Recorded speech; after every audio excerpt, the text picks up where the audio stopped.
really, the South today is really not much different than the rest of the country. But the Old South, that's another story and what the Rosewood Massacre is all about. 60 years ago, Rosewood in North Florida was a thriving little community of about 200 people, almost all of them black. Early in January 1923, some 1,000 whites came to town, and when they left about a week later, Rosewood had been burned to the ground. No one knows for sure how many people were killed there. The figures might be as high as 40.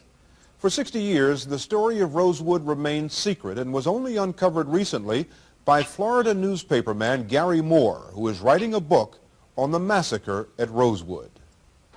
Rosewood. There's a road sign proclaiming its name, but no memorial commemorating its dead.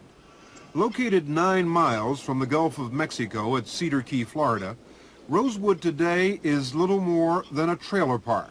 You search in vain for any sign of a slaughter, for any hint of the mass murder that took place here a long time ago. Well, what did it look like? It's a big blaze. You seen things on fire. A big blaze, just burning down, just burning up the whole thing, just burning up my grandmama's house, churches, and everything. They burn up everything we had, all our clothes and everything. Yeah, they burn it up. Why did they burn everything? They was mad. But you were just little children. I know it. What did we care? They didn't care.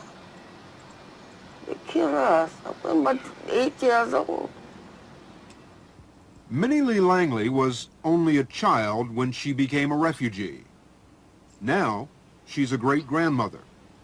At her home in Jacksonville, Florida, we talked to her about the place where she was born, Rosewood, Florida, the place that haunts her memory. I know they killed my aunt, and they killed my granddaddy. Made my granddaddy dug his hole. He didn't have but one arm, but they made him dug his own grave. And he prayed, and they shot him backwards in the grave. At Rosewood? At Rosewood. This is where it all began, in the white settlement of Sumner, just a few miles from Rosewood. The Rosewood Massacre. Esau perpetual hatred towards Jacob. I want to give all the honor, glory, and praises to YAHAWAH by Hashem YAHAWASHI, by Hashem QADASH. Double honors to my elders at Great Millstone. Single honors to the elect. Peace and blessings to the 1/3 and confusion of faces. When I was watching that clip, and I was just so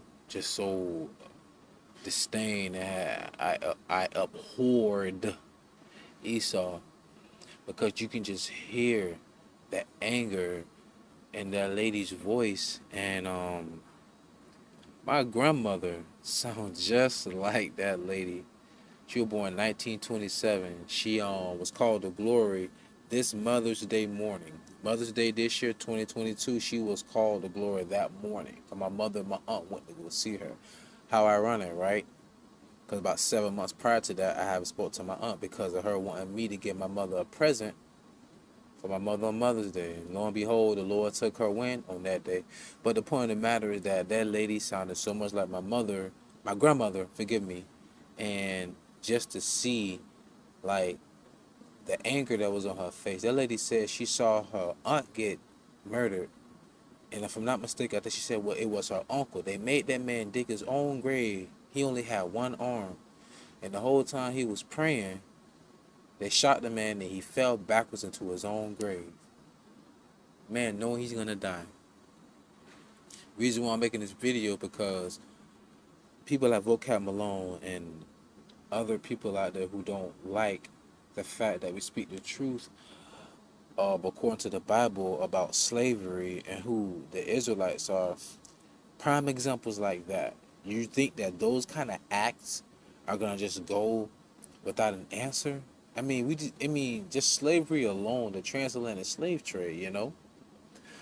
But this is Ecclesiastes chapter 3, verse 15 through 16.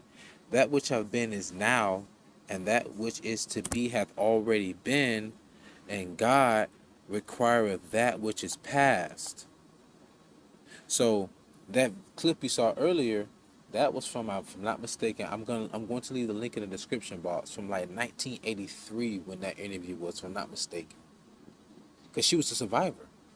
They showed you the picture of her when she was younger. So this article right here is what prompted me to do this video. It's from Miami Herald. It says, I'm going to leave the link of this article in the description box as well. I'm going to read it verbatim, but we're not black. We're different shades of brown. Black historian. My group threatened, called N-word in Florida town infamous for racist attack. What is that Florida town? If you read down at the bottom where there's the green rectangle square, it says Rosewood, a small North Florida city that was almost wiped off the map during infamous race riots a century ago. And remember when the man was asking her, why did he do it? She said, don't know, just mad, just angry. Just angry. And guess what? She had every right to be angry as well too. Like, it made me feel angry, you know? But Ephesians chapter 4, verse 26 through 27. Be ye angry and sin not. Let not the sun go down upon your wrath, neither give place to the devil. And an example of that would be Nat Turner. Nat Turner read the Bible, realized who he was and who the so-called white man was. But he took vengeance into his own hands. No, no, no, no, no. Remember, we are here because of our disobedience of the law, so the curses fell upon us. Esau is doing his job, but you're not supposed to take matters into your own hands. See, this is Romans chapter 12, verse 18 through 20. If it be possible, as much as lieth in you, live peaceably with all men. Right?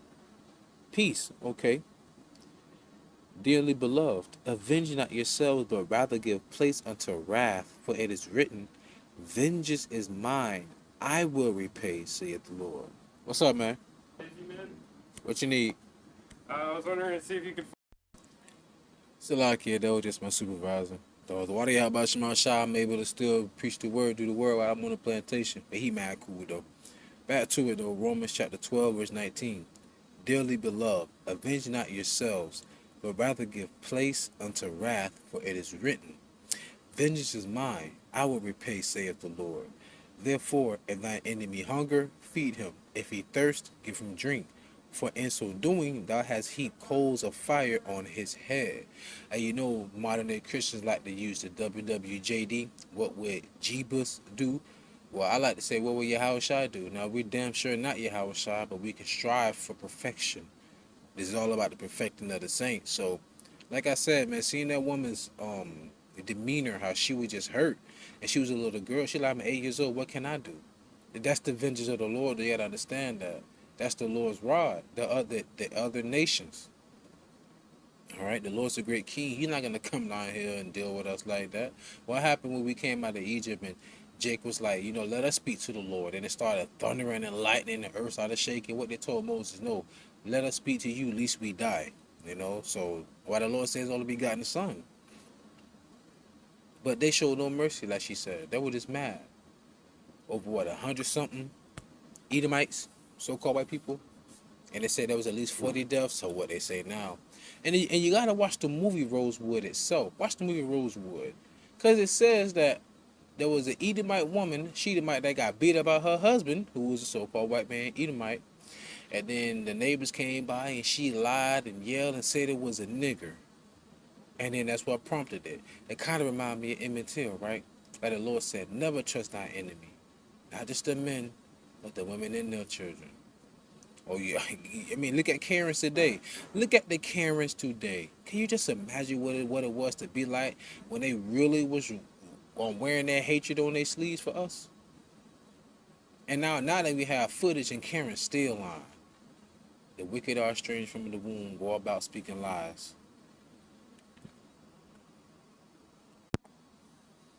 See, you showed us no mercy. It's like it, man. People just keep coming back here. This is James 2:13. For he shall have judgment without mercy, that have shewed no mercy, and mercy rejoiceth against judgment. So the Lord is going to judge you for your evils. The Lord required to pass. You tell us don't forget 9/11. You tell us don't forget the Holocaust. All right. You tell us don't forget your independence. All right. And 4th of July. Yeah. You tell us don't forget all of that, right? Guess what? The Lord don't forget what you done to us. So as for now, Jeremiah 16 and 16 through 17. Behold, I will send for many fishers, saith the Lord, and they shall fish them. And after will I send for many hunters, and they shall hunt them from every mountain, and from every hill, and out of the holes of the rocks. So right now, we're just casting our net, gathering the elect. That the Lord will give us that spirit, and put our foot on your neck. Real talk. With the spirit and power of YAHAWASHI. Verse 17, for mine eyes are upon all their ways. They are not hid from my face, neither is their iniquity hid from mine eyes. That being said, praise, edified and fed. Stay in the spirit. Don't fear it. Just endure it. Ask for forgiveness. Pray without ceasing. Stay humble. Remain diligent. Come out Allah. Maflaba ball. Shalom.